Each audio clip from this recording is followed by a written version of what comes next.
10 പവന്റെ സ്വർണം, 15 രൂപ സ്ത്രീധനം, അതാ അവരുടെ ഡിമാൻഡ്. അവരുടെ യോഗ്യത വെച്ച് നോക്കുമ്പോ ഇത് കൂടുതലാണെന്ന് ഞാൻ പറയില്ല. കൂടുതലാണെന്ന് ഞാനും പറഞ്ഞില്ല. സ്വർണം അവൾക്കുണ്ട്. കയ്യിലുള്ള കാശും ബൈക്ക് വിറ്റതും കൂടെ ചേർത്ത ഒരു 10 തയ്ക്കാം. പിന്നെയും വേണമല്ലോ കല്യാണ ചെലവ് വേറെ.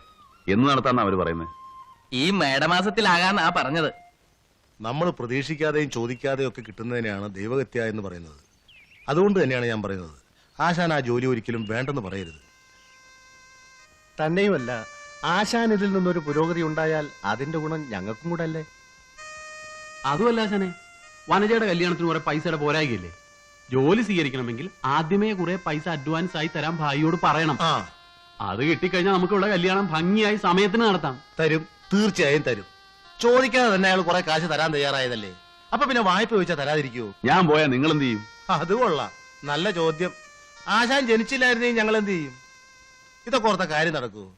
വാ കീറിയിട്ടുണ്ടെങ്കിൽ അയാളെ ദൈവം തരും. എനിക്ക് ഉറപ്പുണ്ട്. കുറെ കാലം ആശാന്റെ കൂടെ നടന്നല്ലേ. അല്ലറ ചില്ലറ വേലയൊക്കെ നമുക്കും അറിയാം. അതൊക്കെ മതി ജീവിക്കാൻ, അല്ലേടാ? പിന്നെ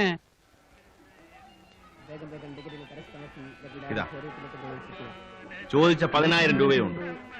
പിന്നെ പറഞ്ഞ കാര്യം ഒരിക്കൽ കൂടെ പറഞ്ഞേക്കാം. മാസം 2,500 രൂപയായിരിക്കും ഭരതന്റെ ശമ്പളം. ഇന്ന ജോലിയെന്നില്ല, അറിയാവുന്ന എല്ലാ ജോലിയും ചെയ്തിട്ടുണ്ട്. അനിയത്തിയുടെ കല്യാണത്തിന് ശേഷമേ ഞാൻ ജോലിക്ക് വരൂ. അത് ഞാൻ സമ്മതിച്ച കാര്യമല്ലേ. ശരി പറ്റേ. ശരി. ജെയിംസിനെ ഇടിച്ചവനെയാണ് നിങ്ങൾ പണം കൊടുത്ത് സ്വീകരിച്ചത്.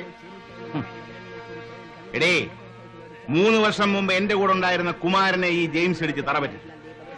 അന്ന് ഞാൻ ജെയിംസിനെ ഇതുപോലെ സ്വീകരിച്ചു. ഒരു രണ്ടാമൻ നമുക്കുള്ളത് എപ്പോഴും നല്ലതാ. എന്നു മുതൽ തുടങ്ങിയപ്പോ ഈ പുതിയ ചിന്ത? നീ പറ ജെയിംസേ, ഭരതനെ ജോലിക്ക് വെച്ചാൽ നിനക്ക് വിരോധമുണ്ടോ? വിരോധം ഉണ്ടെന്ന് പറഞ്ഞാൽ ബൈ വേട്ടം നിൽക്കും. അതില്ല.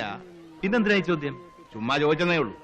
പിന്നെ ഒരു കാര്യം, അന്ന് ബായി തടഞ്ഞുകൊണ്ട് ഞാൻ അവനെ വെറുതെ വിട്ടു. ഇനി അവനെന്റെ നേരെ മെക്കിട്ട് കയറാൻ വന്നാൽ സംഗതി ആകെ വഷളാകും. പറഞ്ഞില്ല എന്ന് വേണ്ട. നീ നന്നാവില്ലടാ ജെയിംസേ. ഓ, ഞാൻ സഹിച്ചോളാം.